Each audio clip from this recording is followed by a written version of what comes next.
ପଞ୍ଚଦଶ ଶତାବ୍ଦୀର କଥା। କର୍ଣ୍ଣାଟକର କାଣିଆରୀ ଗ୍ରାମରେ ବିଘ୍ନେଶ୍ୱର ଶ୍ରୀ ଗଣପତିଙ୍କର ଜଣେ ପରମ ଉପାସକ ବାସ କରୁଥିଲେ। ତାଙ୍କ ନାମ ଗଣପତି ଭଟ୍ଟ। ସେ ଗଣେଶଙ୍କର ଭକ୍ତ ହୋଇଥିବାରୁ ସେ ଗଣେଶଙ୍କୁ ହିଁ ବ୍ରହ୍ମ ବୋଲି ମାନୁଥିଲେ। ସେ ବହୁ ଶାସ୍ତ୍ର ପୁରାଣରେ ପାରଦର୍ଶୀ ଥିଲେ। ବ୍ରହ୍ମ ସାକ୍ଷାତ ହେଲେ ପ୍ରାଣୀ ସଂସାରରୁ ଉଦ୍ଧାର ପାଏ, ଏ କଥା ସେ ମର୍ମେ ମର୍ମେ ଜାଣିଥିଲେ। ବ୍ରହ୍ମ ସାକ୍ଷାତ କିପରି ହୋଇପାରିବ ସେ ପାଇଁ ସେ ସଦାସର୍ବଦା ଚିନ୍ତିତ ରହୁଥିଲେ। ଥରେ ବ୍ରହ୍ମ ପୁରାଣ ପଢ଼ୁ ପଢ଼ୁ ସେ ଜାଣିବାକୁ ପାଇଲେ, ସ୍ଥୂଳ ସ୍ୱରୂପ ଗୋଟି ଧରି ବ୍ରହ୍ମ ଅଛନ୍ତି ନୀଳଗିରି। ତାଙ୍କୁ ଦେଖନ୍ତି ଯେଉଁମାନେ ମୁକତି ହୁଅନ୍ତି ଦର୍ଶନେ। ନଗମେ ଯମ ଦର୍ଶନ ସକଳ ଶାସ୍ତ୍ର ଏ ପ୍ରମାଣ। ଏଇତକ ଜାଣିବା ପରେ ତାଙ୍କର ସଂସାର ପ୍ରତି ବୈରାଗ୍ୟ ଜାତ ହେଲା। ସଂସାର ତ୍ୟାଗ କରି ମୁଁ ବ୍ରହ୍ମ ସାକ୍ଷାତକାରରେ ବ୍ରତୀ ହେବି, ଏହା ତାଙ୍କ ଚିନ୍ତା ଚେତନାକୁ ଗ୍ରାସ କରିଥିଲା। ଭଟ୍ଟଙ୍କର ଆରାଧ୍ୟ ଦେବତା ଥିଲେ ଗଣପତି। ସେ ବୁଝନ୍ତି ଯିଏ ବ୍ରହ୍ମ ସିଏ ଗଣପତି। ତେଣୁ ତାଙ୍କର ଏକା ଜିଦ୍, ସେ ନୀଳାଚଳ ଧାମ ପୁରୀ ଯିବେ ଆଉ ବ୍ରହ୍ମ ଦର୍ଶନ କରିବେ। ହେଲେ କାହିଁ ପୁରୀ ଧାମ ଆଉ କାହିଁ କର୍ଣ୍ଣାଟକର କାଣିଆରୀ ଗ୍ରାମ? ଏତେ ଦୂର ଯିବା କିପରି ସମ୍ଭବ ହେବ? ମାତ୍ର ଭଟ୍ଟଙ୍କର ଇଚ୍ଛା ଶକ୍ତି ଆଗରେ ସବୁ ବାଧାବିଘ୍ନ ଛୋଟ ଥିଲା। ମନରେ ଦମ୍ଭ ବାନ୍ଧି ଗାଁରୁ ବାହାରିଲେ ପୁରୀ ଅଭିମୁଖେ। ସମସ୍ତଙ୍କଠାରୁ ମେଲାଣି ଓ ଆଶୀର୍ବାଦ ନେଇ ସେ ଚାଲିଲେ ଶ୍ରୀକ୍ଷେତ୍ର ଅଭିମୁଖେ।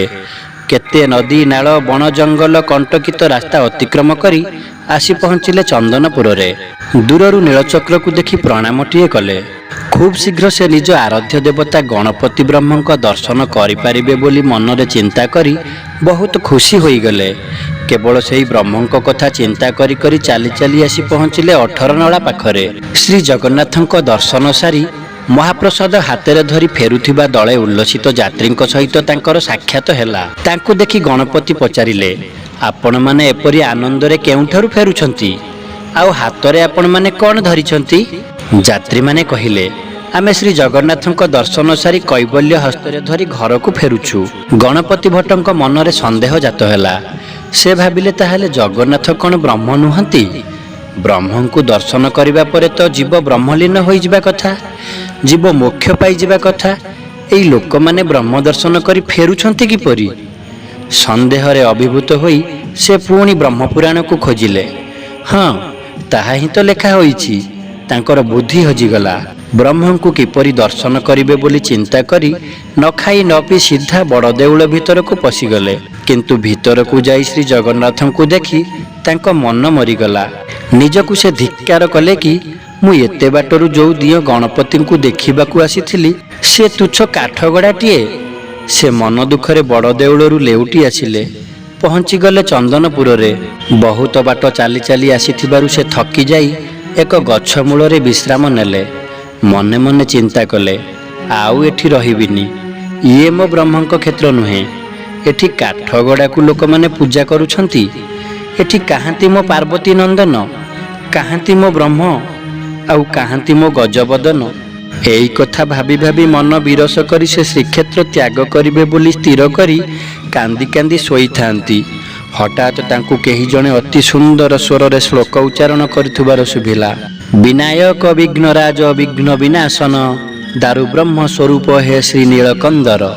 ଭକ୍ତ ନାମୋର୍ୟଦାୟକ ଗଜବକ୍ରଧର ନମୋ ନମୋ ଜଗନ୍ନାଥ ଗଜାନନ ବ୍ରହ୍ମ। ସେ ଚାରିଆଡ଼କୁ ବୁଲି ଚାହିଁ ଦେଖିଲେ ଏକ ଛୋଟ ବାଳକର ସ୍ୱର। ସେହି ଶ୍ଲୋକଟି ସେହି ବାଳକଠାରୁ ଶୁଣି ଆଶ୍ଚର୍ଯ୍ୟ ହୋଇଗଲେ। ଏହି ସମୟରେ ସେହି ବାଳକଟି ଗଣପତି ଭଟ୍ଟଙ୍କର ମନର ଭାବାନ୍ତରକୁ ବୁଝିପାରିଲେ ଏବଂ ସ୍ମିତହାସ୍ୟ ଦେଇ କହିଲେ, ବ୍ରହ୍ମଙ୍କୁ ଦର୍ଶନ କରିବାକୁ ଆପଣ ଶ୍ରୀକ୍ଷେତ୍ରକୁ ଆସିଛନ୍ତି, ଆଉ ଦର୍ଶନ ନ କରି ଫେରିଯିବେ? ଭକ୍ତ ଗଣପତି ଭଟ୍ଟ କହିଲେ, ହେ ମହାଶୟ, ବ୍ରହ୍ମଙ୍କ ଦର୍ଶନ ପାଇଁ ବହୁ ପରିଶ୍ରମ କରି ମୁଁ ସୁଦୂର କର୍ଣ୍ଣାଟକରୁ ଆସିଛି। ବର୍ତ୍ତମାନ ଏଠାରେ ବ୍ରହ୍ମ ନାହାନ୍ତି ଜାଣି ନିରାଶ ହୋଇପଡ଼ିଛି। ଏଇ ଚିନ୍ତା ମୋତେ ବ୍ୟଥିତ କରୁଛି। ବାଳକ ରୂପୀ ଭଗବାନ କହିଲେ, ଏଠାରେ ବ୍ରହ୍ମ ନାହାନ୍ତି ବୋଲି ତୁମେ କିପରି ଜାଣିଲ? ବିରକ୍ତି ହୋଇ ଭଟ୍ଟ କହିଲେ, ମୁଁ ମୋ ଆରାଧ୍ୟ ପ୍ରଭୁ ଗଣପତିଙ୍କୁ ହିଁ ବ୍ରହ୍ମ ମାନେ। ତାଙ୍କ ଛଡ଼ା ମୁଁ ଆଉ କାହାକୁ ବି ବ୍ରହ୍ମ ଭାବେ ଗ୍ରହଣ କରିପାରିବି ନାହିଁ। ଏଠି ତ ଲୋକମାନେ କାଠଗଡ଼ାକୁ ପୂଜା କରନ୍ତି। ୟାଙ୍କର ଶୁଣ୍ଢ ନାହିଁ, ଇଏ କିପରି ବ୍ରହ୍ମ ହୋଇପାରିବେ? ଆଉ ମୁଁ ଜାଣେ, ବ୍ରହ୍ମଙ୍କୁ ଦର୍ଶନ କଲେ ଜୀବ ବ୍ରହ୍ମରେ ଲୀନ ହୋଇ ବୈକୁଣ୍ଠ ପ୍ରାପ୍ତି ହୋଇଥାଏ। କିନ୍ତୁ ଏଠି ଲୋକମାନେ ବ୍ରହ୍ମ ଦର୍ଶନ କରି ଫେରି ଆସୁଛନ୍ତି କିପରି? ବାଳକ ରୂପୀ ଭଗବାନ କହିଲେ, ଭଗବାନ ବାଞ୍ଛା କଳ୍ପତରୁ, ଯିଏ ଯେମିତି ବାଞ୍ଛା କରେ ପ୍ରଭୁ ତାକୁ ସେହିପରି ଫଳ ଦିଅନ୍ତି। ଯିଏ ଦର୍ଶନ ସାରି ଘରକୁ ଫେରିଯିବାକୁ ଚାହୁଁଛି ପ୍ରଭୁ ତାକୁ ଘରକୁ ଫେରାଇ ଦେଉଛନ୍ତି। ଆଉ ଯିଏ ମୁକ୍ତି ବାଞ୍ଛା ନେଇ ତାଙ୍କୁ ଦର୍ଶନ କରିବ ପ୍ରଭୁ ତାର ଅଭିଳାଷ ମଧ୍ୟ ନିଶ୍ଚୟ ପୂର୍ଣ୍ଣ କରିବେ। ଏହା କହି ବାଳକ ଜଣକ ଭଟ୍ଟଙ୍କ ହାତରେ ନିର୍ମାଲ୍ୟ ଦେଇ କହିଲେ, ମୋ ପଛେ ପଛେ ଆସ, ମୁଁ ତୁମକୁ ବ୍ରହ୍ମ ଦର୍ଶନ କରାଇଦେବି। ଭଟ୍ଟ ବି ଖୁବ୍ ଜିଦିଆ। ସେ କହିଲେ, ମୁଁ ତୁମ ସହ ଯିବି ଯେ, କିନ୍ତୁ ବଡ଼ ଦେଉଳ ଭିତରକୁ ଯିବି ନାହିଁ। ସେଠାକୁ ଯିବାକୁ ମୋର ଆଉ ଆଗ୍ରହ ନାହିଁ। ବାଳକ ଜଣକ କହିଲେ, ଗୋସାଇଁ, ତୁମେ ବଡ଼ ଜିଦିଆ ଲୋକ। ବ୍ରହ୍ମ କ'ଣ ଦେଉଳ ଭିତରେ ରୁହନ୍ତି? ସିଏ ସର୍ବବ୍ୟାପୀ, ସର୍ବମୟ। ତୁମେ ମୋ ସହିତ ବଡ଼ ଦାଣ୍ଡ ଯାଏ ଆଗେ ଆସ। ତାପରେ ଭଟ୍ଟ ସେହି ବାଳକର ପଛେ ପଛେ ସିଧା ଚାଲିଲେ ସିଂହଦ୍ୱାର ଆଡ଼କୁ। ଯୋଗକୁ ସେଦିନ ଥାଏ ଦେବସ୍ନାନ ପୂର୍ଣ୍ଣିମା। ଭକ୍ତମାନଙ୍କର ଜୟ ଜୟକାର ଧ୍ୱନିରେ ସେବକମାନେ ମହାପ୍ରଭୁଙ୍କୁ ତୀର୍ଥ ଜଳରେ ସ୍ନାନ କରାଇ ଦେଉଥାନ୍ତି। ବାଳକ ଜଣକ ହାତ ବଢ଼ାଇ କହିଲେ, ଗୋସାଇଁ, ଏଇ ଦେଖ ତୁମ ବ୍ରହ୍ମଙ୍କୁ। ଗଣପତି ଭଟ୍ଟ ଚାହିଁଦେଲେ ସ୍ନାନ ମଣ୍ଡପ ଆଡ଼କୁ। ଇଏ କ'ଣ ଦେଖୁଛନ୍ତି? ମହାପ୍ରଭୁଙ୍କ ସାମ୍ନାରେ ନିଶ୍ଚଳ ଭାବରେ ଦଣ୍ଡାୟମାନ ହୋଇ ନିର୍ମିମେଷ ନୟନରେ ଚାହିଁ ରହିଲେ। ଇଏ କ'ଣ ଦେଖୁଛନ୍ତି? ଇଏ ତ ଗଜାନନ। ଲମ୍ବା ଲମ୍ବା ଶୁଣ୍ଢ ବଢ଼ାଇ କଳା ଧଳା ଦୁଇ ହାତୀ ମହାପ୍ରସାଦ କୁଳୁଆମାନଙ୍କରୁ ପ୍ରସାଦ ଭକ୍ଷଣ କରୁଛନ୍ତି। ଦେଖିଲା ପ୍ରଭୁ ଭଗବାନ ହୋଇଅଛନ୍ତି ଗଜାନନ, ଲମ୍ବି ଅଛଇ ଥୋର ହସ୍ତ, ଶୋଭାଦିଶଇ ଏକ ଦନ୍ତ। ମୁଣ୍ଡ ତାଙ୍କର ଘୁରି ଯାଉଥାଏ। ଆପଣାର ମୂର୍ଖତା ପାଇଁ ସେ ବିବ୍ରତ ହୋଇ ପଡ଼ିଲେ। ଚକ୍ଷୁରୁ ଧାର ଧାର ଲୋତକ ବହି ଯାଉଥାଏ। ହାତ ଯୋଡ଼ି ଲମ୍ବ ହୋଇ ଶୋଇଗଲେ ମହାପ୍ରଭୁଙ୍କ ସମ୍ମୁଖରେ। କିଛି ସମୟ ପରେ ଯେତେବେଳେ ସେହି ବାଳକଟିର କଥା ତାଙ୍କର ମନେ ପଡ଼ିଗଲା, ତାକୁ ଧନ୍ୟବାଦ ଜଣାଇବା ପାଇଁ ଖୋଜିଲା ବେଳକୁ ସେ ଆଉ କେଉଁଠି ବି ଦେଖିବାକୁ ପାଇଲେ ନାହିଁ। ବାଳକଟି କେଉଁଆଡ଼େ ଉଭାନ ହୋଇଯାଇଥିଲା। ହଠାତ୍ ଭଟ୍ଟଙ୍କୁ ଶୂନ୍ୟରୁ ଶୁଭିଲା, ହେ ଗଣପତି ଭଟ୍ଟ, ବ୍ରହ୍ମର କୌଣସି ସ୍ୱରୂପ ନଥାଏ। ପାତ୍ରରେ ଢାଳିବା ପରେ ପାଣି ନିଜର ଆକାର ପରିବର୍ତ୍ତନ କରିବା ପରି ଭକ୍ତ ମନର ଭାବନାରେ ରୂପାୟିତ ହୁଅନ୍ତି ଏହି ବ୍ରହ୍ମ ସ୍ୱରୂପ। ସେ ବୈଷ୍ଣବଙ୍କର ବିଷ୍ଣୁ, ଗାଣପତ୍ୟଙ୍କ ଗଣେଶ, ସୌର ଉପାସକଙ୍କର ସୂର୍ଯ୍ୟ, ଦେବୀ ଉପାସକଙ୍କ ପାଇଁ ସେ ସାକ୍ଷାତ ଦକ୍ଷିଣ କାଳୀ। ଯେଉଁ ମୂର୍ତ୍ତିକୁ ତୁମେ ଦର୍ଶନ କରୁଛ ସେ ହିଁ ସେହି ବ୍ରହ୍ମମୟ ମୂର୍ତ୍ତି। ତୁମେ ମନରେ ବିଶ୍ୱାସ ରଖି ଯେପରି ଚାହିଁବ ସେ ତୁମକୁ ସେହିପରି ଦର୍ଶନ ଦେବେ। ଏହି ବାଣୀ ଶୁଣିବା ପରେ ଗଣପତି ଭଟ୍ଟ ଭକ୍ତି ଭାବରେ ଲୀନ ହୋଇ କାନ୍ଦି କାନ୍ଦି ପାଗଳ ପ୍ରାୟ ହୋଇ ମନ୍ଦିର ଭିତରକୁ ଦୌଡ଼ିଲେ। ଆଖି ପୁରାଇ ନିଜ ବ୍ରହ୍ମସ୍ୱରୂପ ଗଣପତି ବେଶରେ ଜଗନ୍ନାଥଙ୍କୁ ଦର୍ଶନ କଲେ। ତାଙ୍କ ଆଖିରୁ ଝରି ଯାଉଥିବା ଧାର ଧାର ଲୋତକରେ ନିଜେ ଜଗନ୍ନାଥ ମଧ୍ୟ ଭିଜିଗଲେ। ମହାପ୍ରଭୁଙ୍କୁ ଭକ୍ତିରେ ସାଷ୍ଟାଙ୍ଗ ପ୍ରଣିପାତ କଲେ ଗଣପତି ଭଟ୍ଟ। ପ୍ରାର୍ଥନା କଲେ, ହେ ମହାପ୍ରଭୁ, ମୋର ଭ୍ରମ ଦୂର ହୋଇଛି। ଏତିକି ମାତ୍ର ପ୍ରାର୍ଥନା। ଆଜିଠାରୁ ଆପଣ ଯୁଗ ଯୁଗ ପାଇଁ ଦେବସ୍ନାନ ପୂର୍ଣ୍ଣିମାରେ ଗଜାନନ ବେଶ ବା ହାତୀ ବେଶରେ ଭକ୍ତମାନଙ୍କୁ ଦର୍ଶନ ଦେବେ। ତବ ଦର୍ଶନେ ଦାରୁ ବ୍ରହ୍ମ, ତୁଟିଲା ମୋର ମତି ଭ୍ରମ।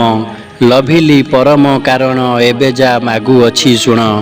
ଆଜିଠୁ ଦେବସ୍ନାନ ଜାତ ଯେବେ ହୋଇବ ଜଗନ୍ନାଥ, କେବଳ ହସ୍ତି ବେଶ ହୋଇ ବିଜେ କରିବ ଭାବଗ୍ରାହୀ। ଏତକ ମାତ୍ର ଆଜ୍ଞା ହେଉ, ଏକଥା ଯୁଗେ ଯୁଗେ ଥାଉ। ଏତକ କହି ଦୁଇ ହସ୍ତ ଉପରକୁ ଟେକି ଦେଇ ଜୟ ଜଗନ୍ନାଥ କହି ଟଳି ପଡ଼ିଲେ ସ୍ନାନବେଦୀ ଆଗରେ। ସେବକମାନେ କ'ଣ ହେଲା କହି ଦୌଡ଼ି ଆସି ଦେଖନ୍ତି ତ ଆଉ କିଛି ନାହିଁ। ଗଣପତି ଭଟ୍ଟଙ୍କର ଆତ୍ମା ବ୍ରହ୍ମଲୀନ ହୋଇସାରିଥିଲା। ଭକ୍ତ ଗଣପତି ଭଟ୍ଟଙ୍କର ଅଭିଳାଷ ପୂର୍ଣ୍ଣ କରି ମହାପ୍ରଭୁ ସେହିଦିନଠାରୁ ହାତୀ ବେଶ ବା ଗଜାନନ ବେଶ ହୋଇ ଆସୁଛନ୍ତି। ରାଘବ ଦାସ ମଠ ତରଫରୁ ଏହି ବେଶର ସମସ୍ତ ଆୟୋଜନ କରାଯାଇଥାଏ। ଶ୍ରୀ ଜଗନ୍ନାଥ ମହାପ୍ରଭୁଙ୍କ ଲୀଳାର ଅନ୍ତ ନାହିଁ। ତାଙ୍କ ଉପରେ ବିଶ୍ୱାସ ଟିକିଏ ରଖିପାରିଲେ ସେ ଭକ୍ତର ସବୁ ମନୋବାଞ୍ଛା ପୂରଣ କରିଥାନ୍ତି। ଭକ୍ତ କବି ବଳରାମ ଦାସ କୃତ ଦାଢ଼ତ୍ୟ ଭକ୍ତି ଗ୍ରନ୍ଥରେ ଲୀଳାମୟ ମହାପ୍ରଭୁଙ୍କର ଏହି ଅପୂର୍ବ ଲୀଳାର ବର୍ଣ୍ଣନା ରହିଛି। ତେବେ ଦର୍ଶକ ବନ୍ଧୁ, ଆଜିର ଏହି ପ୍ରଭୁଙ୍କ ଲୀଳା କଥା ଆପଣଙ୍କୁ କେମିତି ଲାଗିଲା କମେଣ୍ଟ କରି ଆପଣଙ୍କ ମତାମତ ଜଣାଇବାକୁ ଅନୁରୋଧ। ଭଲ ଲାଗିଥିଲେ ଭିଡ଼ିଓଟିକୁ ଲାଇକ୍ କରିବା ସହିତ ଆମ ଚ୍ୟାନେଲକୁ ସବସ୍କ୍ରାଇବ୍ କରିବାକୁ ଅନୁରୋଧ। ଆଜି ପାଇଁ ରହିଲି। ମୁଁ ପୁଣି ଆସିବି ମହାପ୍ରଭୁଙ୍କର ଆଉ ଏକ ଲୀଳା କଥା ନେଇ। ସେ ପର୍ଯ୍ୟନ୍ତ ବିଦାୟ ଦିଅନ୍ତୁ। ନମସ୍କାର। ଜୟ ଜଗନ୍ନାଥ।